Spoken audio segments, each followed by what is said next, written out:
Okay, so the codes are cleared now. Going back to the main menu. So if you look at the dashboard, the code is gone. No more check engine light. Let's try to turn off and on the vehicle. And that means I gotta reconnect to. See, the codes are gone. Stabilizing the lights. Okay, so there's no more codes. So I'm going to reconnect to the program again. Because I turned off and on the car, it's better to reconnect to the program again, I think. Because last time I was trying to reconnect or stay connected, but it looks like you might get some connection problems. So just going back to the code reader. Codes are off, no store codes, and engine light is off. No active codes and no pending codes. So the codes are gone, and to confirm it, I can go back to the live data. Only choose the map sensor, and I see if I'm reading it. Yes. Like I said, I like the table view. It's changing. And as I said, because it's also connected to the temperature sensor, I can also find that. As you see, it's so many parameters. Even the alcohol fuel percentage can be monitored with this. Trying to find the temperature sensor here. Oh, there you go. Intake air temperature. So now it's showing me 20 degrees. As I gas it, the temperature goes down because of the airflow. So it's working normally. Okay, now I showed the live data, the code reader, and I'm going to all parameters.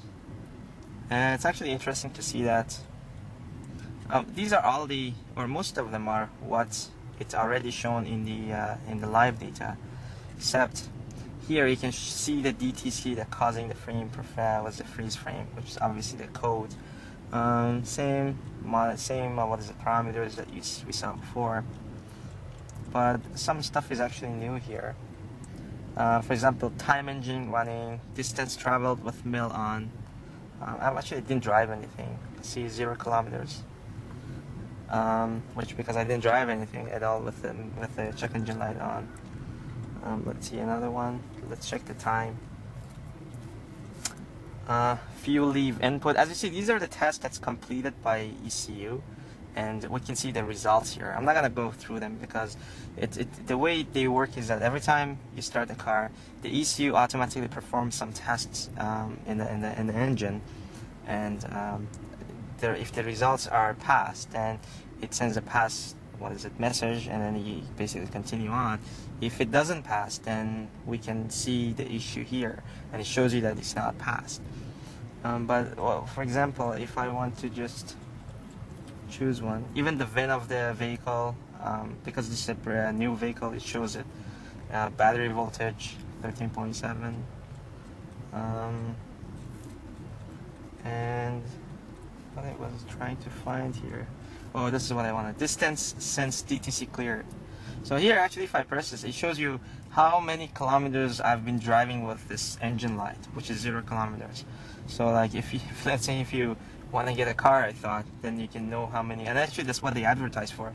So if you want to buy a car, you can connect this to your vehicle, and like a used car, let's say, and it tells you if the engine light was clear like a kilometer before you're trying to purchase the car or not. But it's actually interesting that they're showing that. And they had I saw this too. They had a time. There was a time since DTC was cleared or something. But anyways. Yeah, all these fancy options. Yeah, distance gone. Anyways, going back to the main menu, fuel economy. Again, you have to define car. So all the right. So you can actually here start a trip. I'm not gonna go through this, but you can define a trip. Let's say I can say this is my how many kilometers I am at before I start the trip, and at the end of the trip you can put how many kilometers you're at, and it shows you how much fuel you've been using during the trip.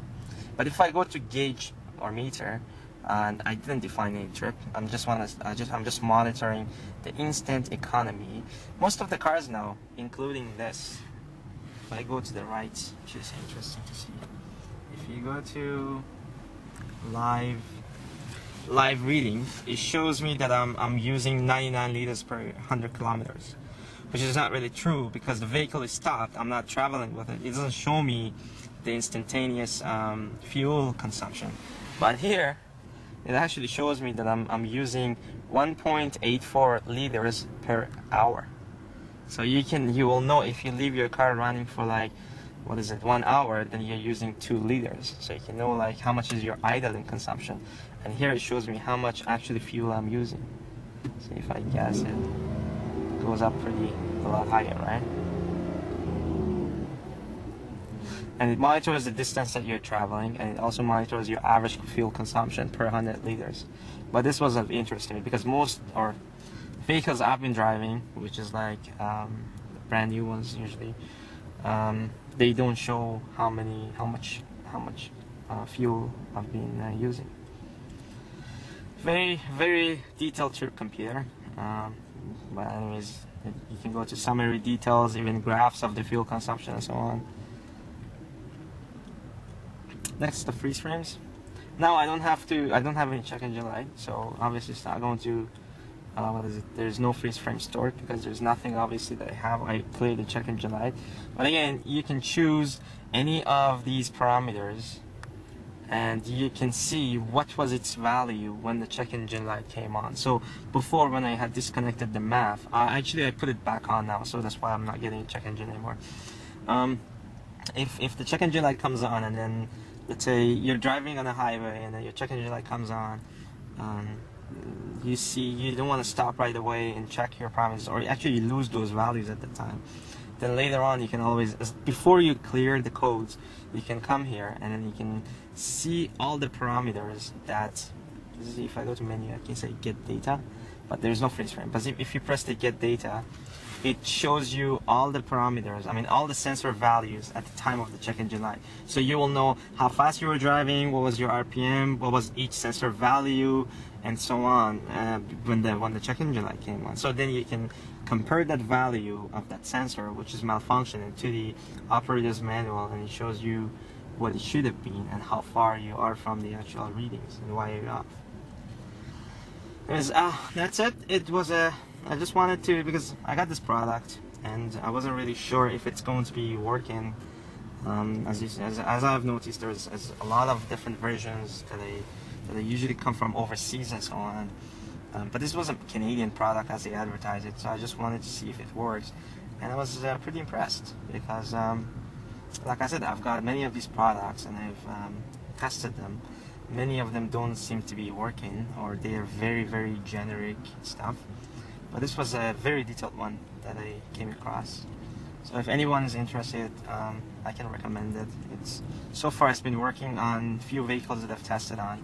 One is this GMC Yukon. It's actually a 2011 model. I've tested on a Nissan Maxima, tested on, basically if you're more familiar, I've tested on a CAN systems and ISO systems, and it seems to be working fine on both.